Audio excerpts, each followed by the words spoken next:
ఉత్తమమైన దానిని ఏం చేయను, అనుగ్రహించును. సో దేవుడు మనకి కొంచెం సౌండ్ తక్కువ చేద్దామా బాబు. సో యెహోవా మనకి ఉత్తమమైన దానిని అనుగ్రహించును, భూమి తన ఫలము అనుగ్రహించును లేదా ఇచ్చును. సో దేవుడు మనకి ఉత్తమమైన దానిని ఇచ్చిండు. సో మనం ఈరోజు ఆ ఉత్తమమైనది ఎవరు అని అంటే నిజంగా యేసుక్రీస్తే. ఎవరు ఉత్తమమైంది? యేసుక్రీస్తు ప్రభు. మనం తెలుసుకోవాలి, యేసుక్రీస్తు ప్రభు కన్నా ఉత్తమమైనది ఏది కూడా లేదు. అన్నిటికంటే ఉత్తమమైంది, ద బెస్ట్ గిఫ్ట్ దేవుడు మనకేదైతే మరి ఇచ్చాడో అది యేసుక్రీస్తు ప్రభువే. ఒకవేళ కనుక దేవుడు కనుక మనకి యేసుక్రీస్తు ప్రభుని ఇవ్వకుంటే మరి మనం ఏమైపోయేవారం, మన పరిస్థితి ఎలా ఉండేది? సో ఉత్తమమైన దానిని దేవుడు యేసుక్రీస్తు ప్రభుని మనకి ఇచ్చాడు. అది మన కొత్త నిబంధన గ్రంథంలో మనకి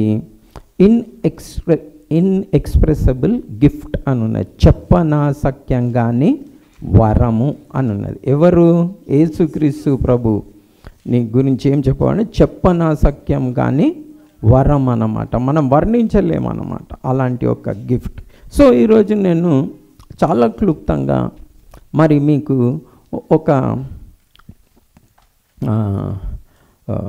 పాట లేకుంటే ఒక సామెతలాగా ఉన్న ఒక వాక్యంని నేను మీతో చెప్పాను. వాక్యం అంటే ఒక సెంటెన్స్ అని.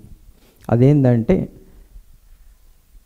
మనకి ఎన్ని ఉన్నా యేసు లేకుంటే, కరెక్ట్ చెప్పి, మనకి ఎన్నున్నా యేసు లేకున్నా సున్నా.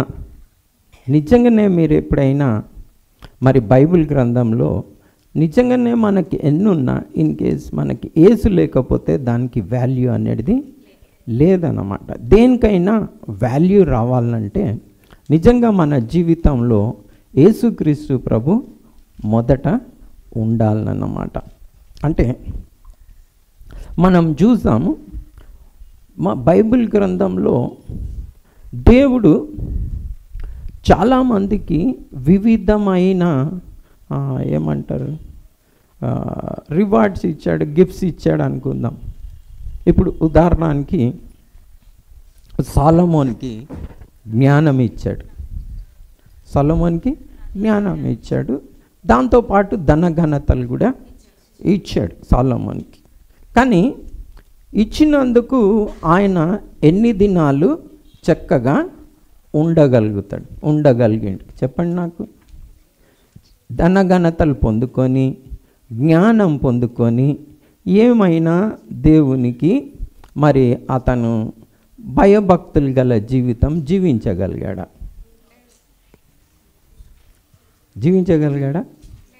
లేదు. స్టార్టింగ్ బాగానే ఉన్నాడు, కానీ నిజంగా తాను వచ్చేటప్పటికి, కాలం గడిచేటప్పటికి మరి అతను ఏ దేవునికైతే మందిరం కట్టించాడో మరి అలాగనే ఇతర దేవతలకు కూడా ఏం చేశాడు? మందిరాలని అదే యెరూషలేం పట్టణంలో కట్టించాడు. సో ఇచ్చి జ్ఞానం ఇచ్చి ఏం జరిగింది? మరి అతనికి ధనఘనతలు ఇచ్చి ఏం జరిగింది? ఒకవేళ జ్ఞానం మనకు కూడా ఇస్తే ఏం జరుగుతుంది? అలాగనే సంసోన్కి బలం ఇచ్చాడు, ఆయనకు కూడా జ్ఞానం ఇచ్చాడు, బలం ఇచ్చాడు, జ్ఞానం ఇచ్చాడు. కానీ ఏం జరిగింది? ఇతనికి బలం ఇచ్చి జ్ఞానం ఇచ్చి ఇతని జీవితంలో ఏం సాధించగలిగాడు? ఏం చేశాడు? కొన్ని దినాలు ఏదో చక్కగా ఉన్నాడు, దాని తర్వాత ఏమైపోయిండు? సో అతను ఒక జీవితం ఒక అంతం చూస్తే మరి అతను కన్నుగుడ్లు పెరికివేసి అతన్ని బోడిగొట్టి చెరలో వేసిన పరిస్థితికి వచ్చాడు. మరి తిరిగి ప్రార్థించాడు, ఓకే, అతను మళ్ళీ మారు మనసు పొందాడు. కానీ ఆ బలం పొందుకొని, ఆ జ్ఞానం పొందుకొని ఏం సాధించగలిగాడు అని చూస్తే ఏం కాదు. సో చాలామందికి హిజ్కియాకి రాజ్యము ఇచ్చాడు, విస్తారమైన ధనము ఇచ్చాడు. కానీ ఆ ధనం వలన హిజ్కియా ఏమయ్యాడు? కొన్ని దినాలు మంచిగా ఉన్నాడు, కానీ జీవడంబంతో చూయించుకొని ఏం చేసుకున్నాడు? తన ఇంటికి శాపం తెచ్చుకున్నాడు. దావీదుకి అధికారం ఇచ్చాడు, అంటే రాజుగా ఉన్నాడు, అధికారం ఇచ్చాడు. కానీ ఆయన ఏం చేసుకున్నాడు? అధికారాన్ని దుర్వినియోగం తెచ్చుకొని మరి అతని ఇంటి పైన, కుటుంబం పైనకి ఏం చేశాడు? శాపంని తెచ్చుకున్నాడు. అలాగనే ఇజ్రాయేలీలకు పాలు తేనెలు ప్రవహించే దేశాన్ని ఇచ్చాడు. వారేం చేసుకున్నారు? దాన్ని కూడా పాడు చేసుకున్నారు. సో మనం ఒక్కటి చూస్తూ ఉన్నాం ఏంటంటే, దేవుడు ఎవరికైనా ధనం ఇచ్చినా, బలం ఇచ్చినా, జ్ఞానం ఇచ్చినా, లేకుంటే రాజ్యం ఇచ్చినా, అధికారం ఇచ్చినా, ఈవెన్ సౌందర్యం ఇచ్చినా, అబ్షలోంకి ఏమి ఇచ్చాడు? అబ్షలోం తెలుసు కదా మీకు అందరికీ, దావీదు కుమారుడు, చాలా సుందరుడు అంట, ఓకేనా? సౌందర్యం ఇచ్చిన ఏం చేసుకున్నాడు? భూమికి ఆకాశంకి మధ్యలో వేలాడి చనిపోయి కదా. సో ఏమి ఇచ్చినా కానీ ఓల్డ్ టెస్ట్మెంట్, మన పాత నిబంధన గ్రంథం అంతట్లో మనం ఏం చూస్తున్నామంటే, దేవుడు వారికి ఏమి ఇచ్చినా కానీ వారు మంచి వారిగా ఉండలేకపోయారు. సమ్మరి ఏంది? దేవుడు వారికి ఇచ్చాడు ఇవన్నీ, కానీ ఏమైంది? వారు మంచివారుగా ఉండగలిగినరా? కాపాడుకోగలిగినరా? ఏది కాపాడుకోగలగలే. వారి జ్ఞానం ఇచ్చినా కానీ, ధనం ఇచ్చినా కానీ, సౌందర్యం ఇచ్చినా కానీ, అధికారం ఇచ్చినా కానీ, బలం ఇచ్చినా కానీ, ఏమి ఇచ్చినా కానీ కాపాడుకోలేకపోయారు. అది ఓల్డ్ టెస్టిమెంట్ ఒక సమ్మరీ. మనం అంతా చూస్తేంది, వారు దేనిని ఏం చేశారు? కాపాడుకోలేకపోయారు. సో మనం చాలా మట్టుకు మరి దేవుణ్ణి పాత నిబంధన గ్రంథంలో మరి భక్తులు ఏవేవైతే మరి ఏమంటారు పొందుకున్నారో, మరి వారి గిఫ్ట్గా దేవుడు ఇచ్చాడో అవన్నీ కూడా మనకి కావాలని అనుకుంటూ ఉంటాము. చాలా మట్టుకు అలా ప్రార్థన కూడా చేస్తూ ఉంటాం. కానీ దాన్ని కంట్రోల్ చేయవచ్చా? దాన్ని కాపాడుకోవచ్చా? నిజంగా ఒక వచనం మనం ఇప్పుడు చేద్దాం. సామెతల గ్రంథం, ఈ వచనం అందరం చేద్దాం. సామెతల గ్రంథం 25వ అధ్యాయము 28వ వచనం అనుకుంటా, చివరి వచనం 28వ వచనమా 25? అదే, ప్రాకారం లేక పాడైన పురం ఎంతో, తన మనసును అణుచుకొనలేనివాడును అంతే. ఇక్కడ తెలుగు బైబిల్లో తన మనసును అంచుకొనలేనివాడు అంతే అనున్నది. ప్రాకారం లేని పురం ఎంతో, తన మనసును అణుచుకొనలేనివాడు కూడా అంతే. ప్రాకారం లేని పురం అంటే దాని అర్థమేంది? కాంపౌండ్ వాల్ లేదు. కాంపౌండ్ వాల్ లేకపోతే ఏమవుతుంది? మేము మిన్నోరా సిస్టర్ వాళ్ళ ఇంటికి పోతే ఎప్పుడు గేట్ బంద్ చేయరు అంటారు, ఎందుకంటే మేకలు వచ్చేస్తాయి అంట లోపలికి, ఉన్నాయి తినేసిపోతాయి అంట. మేకలే కాదు, కుక్కలు పందులు అన్నీ వస్తాయి. మేకలు వచ్చినా కానీ కొంచెం పర్వాలే, కానీ కుక్కలు పందులు వస్తే ఇంకా పాడైపోతుంది కదా. అంటే ప్రాకారం కావాలి, ఒక పట్టణంకి ఏం కావాలి? ప్రాకారం కావాలి. తన మనసును అణుచుకొనలేని వాడు కూడా ఏమవుతాడంట? అట్లనే ఉంటాడంట. అంటే అతనికి ఏముండదు, దానికి సెక్యూరిటీ అనేది ఉండదు. దాంట్ లోపలికి ఎవరైనా ఈజీగా వచ్చేస్తారు, దాన్ని పాడు చేస్తారు. సో ఆ మనిషిలోనికి ఏవైనా దూరిపోతాయి అంట. ఏది? ఏ మనిషికి అయితే తన మనసును అణుచుకొన లేడో ఆ మనిషి జీవితంలోనికి ఏమవుతుందంట? ఏవైనా కుక్కలు, పందులు, మేకలు ఇంకా ఏ ఉన్నాయో అవన్నీ కూడా ఏమవుతాయి, పోతాయి. అంటే ప్రతి విధమైన పాపమైనకి ఎంటర్. సో వీళ్ళ అందరికీ దేవుడు ఇచ్చాడు కదా, వీళ్ళందరి లోపల కామన్ ప్రాబ్లం ఏంది అని అంటే వారి మనసును అంచుకోలేకపోయారు. దేవుడికి దావీదుకి రాజ్యం ఇచ్చాడు, తన మనసుని అంచుకున్నాడా? ఒక దృశ్యం చూడంగానే ఏమైపోయిండు, తన మనసుని అంచుకోలేకపోయాడు. కంట్రోల్లో ఉన్నాడా? అంటే ఇది తన మనసుని అంచుకొనలేడు వాడిని నేను మనకు అర్థమైన భాషలో చెప్పాలంటే బ్రేక్ లేని బండి అన్నమాట.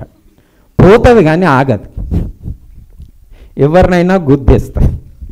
పోయి ఏం చేస్తుంది, ఎవరినైనా గుద్దేస్తుంది. ఈ గర్వం కానీ, కోపం కానీ, అసూయ కానీ, ద్వేషం కానీ, ధనాపేక్ష కానీ ఉన్న ఆ బండి ఏమవుతుంది, పోతుంది. పోయి ఏం చేస్తుంది, ఎవరినైనా గుద్దేస్తుంది, యాక్సిడెంట్ అవుతుంది, జీవితం పాడు చేసుకుంటుంది. సో మనకు సొలొమోన్ మరి తన మనసును అంచుకోగలిగాడా? జ్ఞానం లేదా? విపరీతమైన జ్ఞానం ఉంది, కానీ తన మనసును అంచుకున్నాడా? ఇంగ్లీష్లో చాలా చక్కగా ఉన్నది, సెల్ఫ్ కంట్రోల్ అని ఉన్నది. సెల్ఫ్ కంట్రోల్ అంటే తన మనసుని అణుచుకొనలేని వాడంటే ఏ man without self control. Self control అని ఉన్నది అంటే తన అదుపులో తాను ఉండలేకపోయాడు. వీళ్ళందరూ ఉన్నారా? సంసోన్కి దేవుడు మరి బలం ఇచ్చాడు, తన మనసును అణుచుకున్నాడా? అణుచుకోలే. వీళ్ళు ఎవరైనా జీవితంలో చూసినట్టయితే మనం చాలా మట్టుకు వీరందరూ పాడైపోవడానికి కారణం ఏంటంటే వారి జీవితంలో సెల్ఫ్ కంట్రోల్ అనేది లేదు, తమ మనసుని అంచుకోలేకపోయారు. కాబట్టి దేవుడు వారికి ఏమిచ్చినా కానీ దాన్ని ఏం చేసుకున్నారు, పాడు చేసుకున్నారు. సో మనం ఇందులో ఏం నేర్చుకోవాలంటే మనం కూడా చాలాసార్లు వాళ్ళని చూసి మనం ఏం చేస్తామంటే వారిలాగా దేవుడు వారికి ఇచ్చింది మనకి ఇవ్వాలని అనుకున్నాడు అని కోరుతాం. కానీ ఇస్తే ఏం జరుగుతుంది, సేమ్ వారికి ఏం జరిగిందో మనకు కూడా అదే జరుగుతుంది. దేవుడు అలాగనే మానవునికి ఒక మాట చెప్పాలంటే మానవుడు ఎంత ఏమంటారు దాన్ని, హిందీ వర్డ్ యూజ్ చేస్తాను నేను, ఎందుకంటే తెలుగులో దానికి సరి అయిన పదం నాకు తెలియదు. ఎంత ఖతర్నాక్ అంటే మానవుడు స్వర్గం ఇస్తే ఏం చేస్తాడు, నరకం చేసి కూర్చుంటాడు. మానవునికి స్వర్గం ఇచ్చిండు అనుకోండి దేవుడు, దాన్ని ఏం చేసి కూర్చుంటాడు, నరకం. అట్లనే చూడండి, భూమిని చక్కగా ఏదైనా తోటని సృష్టించి మానవుని మంచిగా పెట్టాడు, ఏం చేసి కూర్చున్నాడు, భూమిని నరకం చేసి కూర్చున్నాడు. ఇప్పుడైనా కానీ మనం జర తిరుగుతున్నాం, ఇంకా రాను ఇంకా ఏమేమవుతుందో తెలియదు కదా. ఇప్పటికే ఏ పొల్యూషన్ లేదు, అన్ని పొల్యూషన్లు ఉన్నాయి కదా. ఎయిర్ పొల్యూషన్ ఉన్నది, వాటర్ పొల్యూషన్ ఉన్నది, సౌండ్ పొల్యూషన్ ఉన్నది, అన్ని పొల్యూషనే. సొల్యూషన్ లేని పొల్యూషన్ ఉన్నది లేదా? సొల్యూషన్ ఏమైనా ఉందా? లేదు. ఎందుకు ఇలా ఉన్నాడు మానవుడు? కారణం ఏంది? తన మనసుని సెల్ఫ్ కంట్రోల్ లేదు, దేవుడు ఏమి ఇచ్చినా కానీ. సో మనము మరి దేవుడు మరి కాలం పరిపూర్ణమైనప్పుడు మరి ఆయన ఏది మేలైన దాన్ని, ఉత్తమమైన దానిని ఇచ్చే దేవుడు. మనకేం చేశాడు దేవుడు? మనల్ని ఎంతో ప్రేమించి మరి తన అద్వితీయ కుమారుణ్ణి మనకు ఇచ్చాడు. ఎందుకు ఇచ్చాడు? దానికి కారణం ఏంది? దానికి కారణం ఏంటంటే దేవుడు నీకు ఏది ఇచ్చినా కానీ అది ఆశీర్వదింపబడాలంటే మన జీవితంలో యేసుక్రీస్తు ప్రభు ఉండాలి. యేసుక్రీస్తు ప్రభు కనుక మన జీవితంలో లేకపోతే దేవుడు మనకి ఏది ఇచ్చినా కానీ దాన్ని ఏం చేసుకుంటాం, మనము పాడు చేసుకుంటాం. పాడు చేసుకోవడానికి కారణం ఏంది అని అంటే ఒకరి జీవితంలో యేసుక్రీస్తు ప్రభు లేడని అర్థం అన్నమాట, ఏది ఇచ్చినా కానీ. సో యేసుక్రీస్తు ప్రభు మనకేమిస్తాడు అని అంటే మనకు సెల్ఫ్ కంట్రోల్ ఇస్తాడు. ఏమిస్తాడు? Self control. ఆత్మఫలంలో ఒక్కటేందో తెలుసా? ఆశా నిగ్రహం. దాన్ని ఏమంటారు? సెల్ఫ్ కంట్రోల్, ఆశా నిగ్రహం. సో దేవుడు ఇచ్చింది కొంచెమైనా కానీ నిజంగా యేసుక్రీస్తు ప్రభు మన జీవితంలో ఉంటే నిశ్చయంగా ఆ ఇచ్చిన దానిని మనము మరి అది ఆశీర్వాదకరంగా మనం వాడుకోవచ్చు, మనం తినొచ్చు, ఇంకా సమృద్ధిగా ఇతరులకు ఇచ్చేలాగా. అంటే ఏది ఇచ్చినా దేవుడు మనకి చూడండి, పాత నిబంధన గ్రంథంలో ఒక అందం గురించి ఒక మాట ఉన్నది. గుణవతి కానీ అందమైన స్త్రీ నీ దేంతో పోల్చాడంటే పంది ఉన్న బంగారు మన పందిని మంచిగా కడిగి మనకు దానికి బంగారు కమ్మేసి దాన్ని వదిలేసినాం అనుకో, ఏం చేస్తుంది? అరే బంగారు కమ్మ ఏం లేదు, నాకు బుడిద అంటే ఇష్టం అనిపోయి బుడిదలో పొరలాడుడే కదా. అంటే కంట్రోల్ లేదు, ఏం లేదు, కంట్రోల్ లేదు. కానీ యేసుక్రీస్తు ప్రభు ఒకరి జీవితంలో ఉన్నాడు అనుకోండి, వారు ఎలా ఉంటారు? కంట్రోల్లో ఉంటారు. వారి దేహంని పరిశుద్ధంగా కాపాడుకోగలుగుతారు. ఎవరు కాపాడుకోగలుగుతారు? ఎవరి జీవితంలోనైతే యేసుక్రీస్తు ప్రభు ఉంటాడు. మీరు చాలామందిని చూడవచ్చు, చాలామంది అందమైన స్త్రీలను మనం సీరియళ్ళల్లో సినిమాలల్లో బయట చూడవచ్చు. వారికి కంట్రోల్ ఉందా? నిజంగా కంట్రోల్ లేదు. అందమైన పురుషులకు కంట్రోల్ ఉందా? కంట్రోల్ లేదు. ధనవంతులకు కంట్రోల్. దేవుడు మనకు ధనం ఇచ్చాడు, యేసుక్రీస్తు ప్రభు లేడనుకోండి, ఏమవుతున్నది? అది అంత పాడు చేసుకుంటున్నారు, ఎంతోమంది పాడు చేసుకుంటున్నారు. కారణం ఏంది? నేను మీకు చెప్తా ఉంటాను, నాకు వచ్చే రాబడి 25,000 అని. కానీ ఆశీర్వాదం ఉండడానికి కారణం ఏంది? దేవుడు నా జీవితంలో ఉన్నాడు, అంతే. దాని కారణం ఏంది? యేసుక్రీస్తు ప్రభు. సెల్ఫ్ కంట్రోల్ ఎందుకుంది? యేసుక్రీస్తు ప్రభు. దానికి కారణం ఎవరు? యేసుక్రీస్తు ప్రభు. సో దేవుడు మీకు ఏది ఇచ్చినా, ఇన్ కేస్ కనుక మీ జీవితంలో యేసుక్రీస్తు ప్రభు లేకుంటే అది ఏంది? సున్నా. కాబట్టి ఏమని సామెత వచ్చింది? నీకు ఏమున్నా యేసుక్రీస్తు ప్రభు లేకుంటే ఏంది? సున్నా, జీరోకి అయిపోతావు నువ్వు. నీ పరువు పోతుంది. దేవుడు పరువు గల వారిగా ప్రతి ఒక్కరిని సృష్టించాడు, కానీ వారికి సెల్ఫ్ కంట్రోల్ లేనందున ఏమవుతున్నది? వారి పరువు కూడా పోగొట్టుకుంటా ఉన్నారు. అంటే దేవుడు ఏది ఇచ్చినా, పరువు కానీ, ధనం కానీ, అందం కానీ, ఉద్యోగం కానీ, అధికారం కానీ, బలం కానీ, ఏది ఇచ్చినా ఒకరి జీవితంలో ఒక స్టేట్ వచ్చిందంటే దానికి కారణం ఏంది? యేసుక్రీస్తు ప్రభు వారి జీవితంలో లేడు. యేసుక్రీస్తు ప్రభు వారి జీవితంలో ప్రభుగా లేడు. యేసుక్రీస్తు ప్రభు ప్రభుగా ఉన్నాడు అనుకోండి, మన జీవితంలో ఏమొస్తుంది? సెల్ఫ్ కంట్రోల్ అనేది వస్తుంది. కాబట్టి మనం అందరం కూడా చూడండి, ఈవెన్ లాస్ట్ చెప్పి నేను ముగిస్తా. మరి యేసుక్రీస్తు ప్రభు ఈవెన్ పరిచర్య కూడా ఇచ్చాడు అనుకోండి. పరిచర్య కూడా ఇస్తే ఏం చేస్తారు? దాన్ని పాడు చేసుకుంటాడు. ఎంతోమందిని చూసిన నేను అలా పరిచర్య ఇస్తే కూడా దానిని పాడు చేసుకునేవారు. సో ఈవెన్ దేవుడు మనకి ఎందుకు చెప్తా ఉన్నా, పౌలు గారికి దేవుడు ఏం చేశాడు? పరిచర్యని ఇచ్చాడు. పౌలు గారికి ఏం చేశాడు? దేవుడు పరిచర్యని ఇచ్చాడు. ఆ పరిచర్యను ఎలా కొనసాగించాడు? నేను ఇతరులకు బోధించి నేను భ్రష్టుడను కాకుండా. 9వ అధ్యాయం మనం అందరం చద్దామండి. మరి 1 కొరింథీ పత్రిక 9వ అధ్యాయం చివరి మాటలో ఉంటుంది. నేను ఇతరులకి బోధించి భ్రష్టుడు కాకుండాన్నట్లు నా శరీరంని ఏం చేస్తానా? నలగొట్టుకుంటున్నా.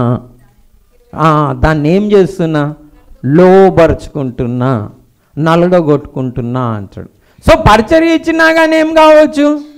భ్రష్టులు కావచ్చు. చూడండి, యూదాస్ ఇస్కరియోతుని గురించి చాలా తక్కువ బోధ ఉంటుంది. 3.5 సంవత్సరాలు యేసుక్రీస్తుతో కలిసి పరిచర్య చేశాడు, కానీ ఎండేమైంది?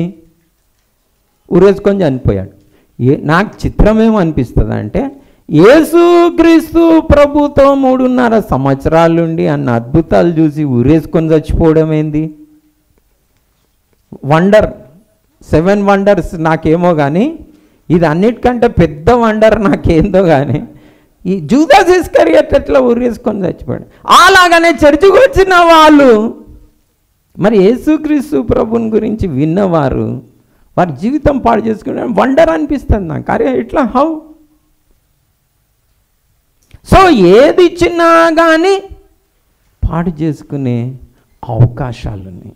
కాబట్టి మొదట నా ఒక సలహా ఏంటంటే, మీరు యేసుక్రీస్తు ప్రభుని మీ హృదయంలో ప్రభుగా ప్రతిష్ఠించుకోండి. అది నాకు కొలెస్లకు రాసిన పత్రిక 3వ అధ్యాయంలో ఉంటుందేమో, నాకు అట్లా జ్ఞాపకం ఉన్నది. యేసుక్రీస్తు ప్రభుని మీ హృదయంలో ప్రభుగా ప్రతిష్ఠించుకోనండి. అంటే హృదయంలో ప్రతిష్ఠించుకోండి అంటే యేసుక్రీస్తు ప్రభు మీ జీవితానికి ఏమై ఉండాలి?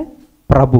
అంటే ప్రభు అయి ఉండాలంటే దాని అర్థమైంది, యేసుక్రీస్తు ప్రభు మీ జీవితంలో మీ హృదయంలో ప్రభుగా ఉండాలంటే దాని అర్థమైంది. ఓకే, దాని అర్థం ఏంటంటే ఇంకా నీ ఇష్టం కాదు. అంటే మనము ఇప్పుడు నిజంగానే స్వతంత్రంగా బతుకుతున్నాం కానీ మనం మరి ప్రభుత్వం కింద ఉన్నాం కదా.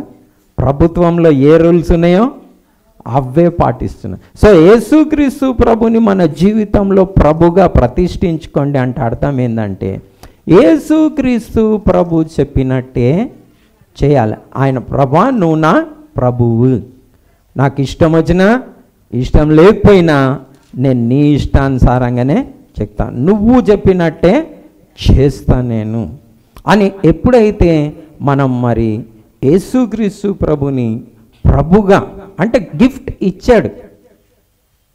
కానీ యేసుక్రీస్తు ప్రభుని చాలామంది ప్రార్థనలు ఏం చేస్తున్నారంటే స్వస్థతల కొరకు, ధనం కొరకు, అధికారం కొరకు, ఉద్యోగం కొరకు, పెళ్ళి కొరకు, పిల్లల కొరకు, ఇండ్ల కొరకు అవన్నీ అడుక్కుంటున్నారు. కానీ వారి జీవితంలో యేసుక్రీస్తు ప్రభుగా లేడు.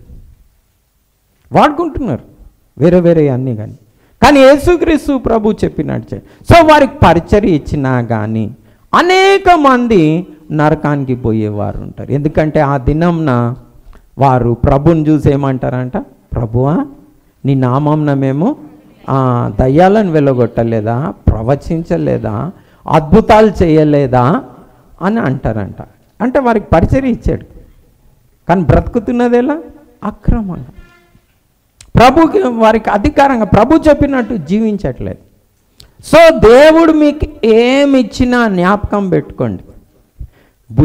జ్ఞానం ఇవ్వనియండి, బలం ఇవ్వనియండి, ధనం ఇవ్వనియండి, అధికారం ఇవ్వనియండి, ఇంకా ఏదైనా అందం ఇవ్వనియండి, ఆరోగ్యం ఇవ్వనియండి, ఏదైనా ఇవ్వనియండి, అది యేసు లేకుంటే ఏంది? 0, 0. సో మనం ఫస్ట్ ఏం ఆడుకోవాలి? మంచిగా అనుకుంటున్నాం మనం, యేసుక్రీస్తు ప్రభుని గురించి ఇంత చక్కగా వాడుతున్నాం మనం, కానీ ప్రభుగా అంగీకరించామా? ఆయన మన జీవితంలో ప్రభుగా ఉన్నాడా? ఒకవేళ లేరనుకోండి, ఇక్కడ ఎట్లనో ఏడుచుకుంటూ తుడుచుకుంటూ బ్రతుకుతారు చాలామంది, కానీ చచ్చిపోయిన తర్వాత మాత్రం చాలా ఏడుస్తారు. జ్ఞాపకం పెట్టుకోండి. ఎవరైతే యేసుక్రీస్తు ప్రభుని ప్రభుగా అంగీకరించుకోరో, ప్రతిష్ఠించుకోరో, కాబట్టి మనము చాలా భయభక్తులతో మన హృదయంలో మొదట యేసుక్రీస్తు ప్రభుని ప్రభుగా అంగీకరించాలి. అంటే ప్రభువా నువ్వు నా జీవితానికి ప్రభు, మాస్టర్, నువ్వు చెప్పినట్టు నేను వింటా అని మనం ఎప్పుడైతే ఆయన అధికారంకి లోపడతామో అప్పుడు ప్రతి ఒక్క దాని మీద ఏమొస్తుంది? కంట్రోల్ అనేది వస్తుంది. ఆ కంట్రోల్ ఎవరు ఇవ్వగలుగుతారు మనకి? దాన్నే యేసుక్రీస్తు ప్రభు నిత్య జీవం అని చెప్పాడు. జీవం యేసుక్రీస్తు ప్రభు ప్రతి దాని మీద కంట్రోల్ ఉన్నదా? యేసుక్రీస్తు ప్రభుకి ప్రతి దాని మీద. ఆయన పరిశుద్ధుడు, సెల్ఫ్ సాతానుడు ఎంతనో శోధించిండు కదా యేసుక్రీస్తు ప్రభుని. కానీ ఆయన ఏమైనా శోధనకు లోనయ్యాడా? కాదు. ఆయన లోపట ఏమున్నది? జీవం ఉన్నది. అదే నిత్య జీవం అని ఉన్నది. సో ఆ గిఫ్ట్ ఏంది? దేవుడు లోకంని ఎంతో ప్రేమించి తన అద్వితీయ కుమారుని మనకు అనుగ్రహించాడు. ఆయన యందు విశ్వాసం ఉంచువాడు నశించక, అంటే పాడైపోక, నశించక ఏం పొందుతాడు? నిత్య జీవం పొందినట్లు ఆయన మనల్ని అనుగ్రహించాడు. ఆ నిత్య జీవం అంటే ఏంది? ఆ సెల్ఫ్ కంట్రోల్. మనం పాపము చెయ్యని ఒక జీవం, ఒక పవర్, ఆ లైఫ్, ఆ లైఫ్ని ఇస్తా అంటా ఉన్నాడు. చాలామంది యేసుక్రీస్తు ప్రభుకు చేసిన అద్భుతాలు కావాలి కానీ ఆ లైఫ్ వద్దు. లైఫ్ని అడగట్లేదు, ఇటర్నల్ లైఫ్ని అడగట్లేదు, నిత్య జీవం, నా జీవంని అడగట్లేదు. అద్భుతాలు కావాలి, ధనం కావాలి, దేవుడు అలా చేశాడు, ఇలా చేశాడు, ఓకే అన్నీ ఇచ్చాడు. కానీ చాలామందికి బుద్ధి రావట్లేదు, వారు గ్రహించట్లేదు దీన్ని. సో మీరు దేవుని సేవకునిగా నా ఒక విజ్ఞప్తి ఏంటంటే, మీరు జీవంని అడగండి. ఏం అడగాలి? జీవం. ప్రభువా నాకు జీవం, జీవం, నిత్య జీవంని ఇవ్వండి. అప్పుడు నిజంగా ఖచ్చితంగా మీకున్న 5 రొట్టెలు 2 చేపలు కానీ నిజంగా మీరు ఎలాంటి వారుగా ఉంటారు?